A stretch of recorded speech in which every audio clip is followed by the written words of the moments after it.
Okay.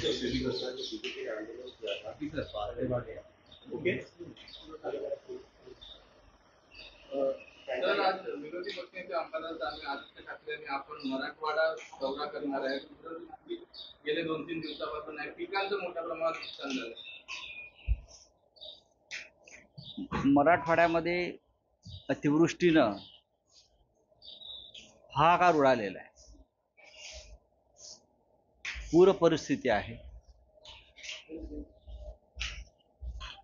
मनुष्य हानीविषयी अजून कल्पना नाही, पण गुरं ढोरं घरं उभी पिकं याचं प्रचंड नुकसान झालेलं आहे. या राज्यामध्ये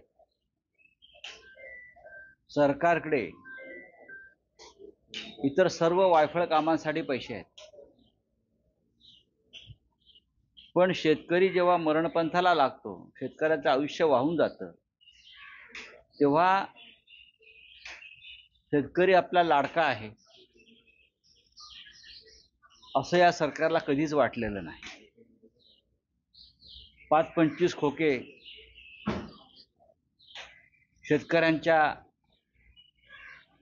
पुनर्वसनासाठी, भल्यासाठी, नुकसान भरपाईसाठी द्यावेत ही या सरकारची भावना किंवा मानसिकता अजिबात नाही. मराठवाड्यातल्या शेतकऱ्याचे अश्रू पुसण्यासाठी, त्याला धीर देण्यासाठी आज शिवसेनेचे युवा नेते आदित्य ठाकरेजी, त्यानंतर विरोधी पक्षनेते अंबादास दानवे, मी स्वतः असे जातोय आणि जवळजवळ मराठवाड्यातल्या सर्वच जिल्ह्यांमध्ये प्रत्यक्ष शेतकऱ्यांच्या बांधावर जाऊन, घरापर्यंत पोहोचून त्यांचं दुःख, त्यांच्या अडचणी, त्यांच्या नुकसानीची माहिती घेऊ असा साधारण आजचा कार्यक्रम आहे.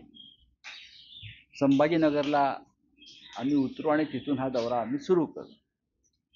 तो नांदेडपर्यंत आम्ही पुढे जाऊ. काल आपला दौरा नियोजित झाला आणि आज मुख्यमंत्र्यांनी देखील आदेश दिले की पंचनामे करा, आपत्ती व्यवस्थापन 24 तास सुरू ठेवा. मात्र गेल्या 3 दिवसापासून ही परिस्थिती आहे. मात्र तेव्हा मात्र असं आहे की त्यांच्या पक्षावरती मोठी आपत्ती कोसळलेली आहे. मालवणात छत्रपतींची शिवाजी महाराजांच्या पुतळ्याचं दुर्दैवानं जो प्रकार घडला त्यानंतर या सरकारवर जी आपत्ती कोसळलेली आहे, त्या आपत्तीतून त्यांना सावरायला वेळ नाही. तिथेच त्यांचं काय ते आपत्ती व्यवस्थापन फेल झालं आहे आणि आदित्य ठाकरे यांनी दौरा जाहीर करतात मुख्यमंत्र्यांना आणि त्यांच्या सरकारला जाग आली आणि मग पंचनामे, नुकसान भरपाई वगैरे वगैरे त्यांनी ते सुरू केलं आहे. पण हे ढोंग आहे, शेतकऱ्यांना माहिती आहे.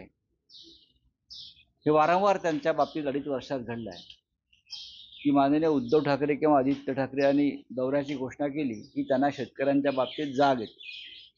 खरं म्हणजे राज्याचा सगळा निधी, विद्यार्थ्यांचा, शेतकऱ्यांचा, सामाजिक न्याय विभागाचा, हा सगळा निधी राजकीय कारणासाठी फक्त एकाच योजनेकडे वळवल्यामुळे शेतकऱ्यांवरती आफत आलेली आहे. हे मी स्पष्ट सांगतो. सर, आपट्यांसंदर्भात तुम्ही वक्तव्य केलं होतं की वर्षावरती असेल, मात्र मुख्यमंत्री म्हणतात की चॅलेंज दिले, तुम्हाला आव्हान दिलंय की वर्ष शोधावा आपट्यांना. मात्र अजूनही आपटे भेटत नाही. नाही, आपटे भेटत का नाही सांगावं ना.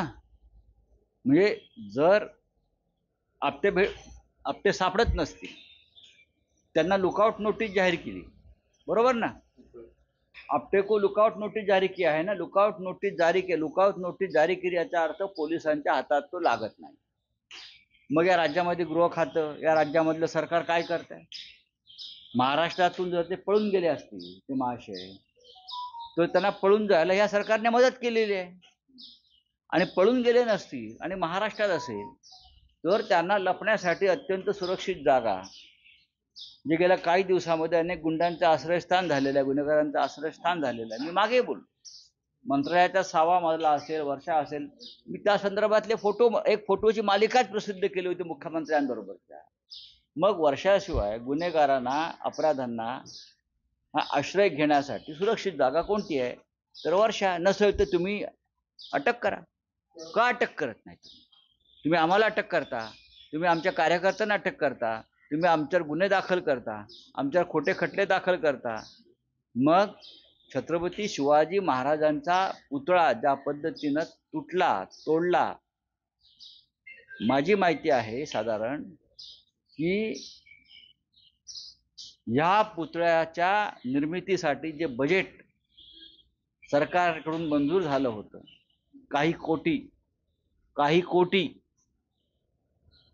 ते बजेट कुठे गेलंय त्यांनाच माहिती. हा पुतळा फक्त 10 ते 15 लाखातच बनवला, मात्र असं तज्ज्ञांचं म्हणणं आहे. हा पुतळा 15 ते 16 लाखात बनला, पण साधारण पुतळ्यावर 15 ते 16 कोटीचं बजेट मंजूर झालं होतं.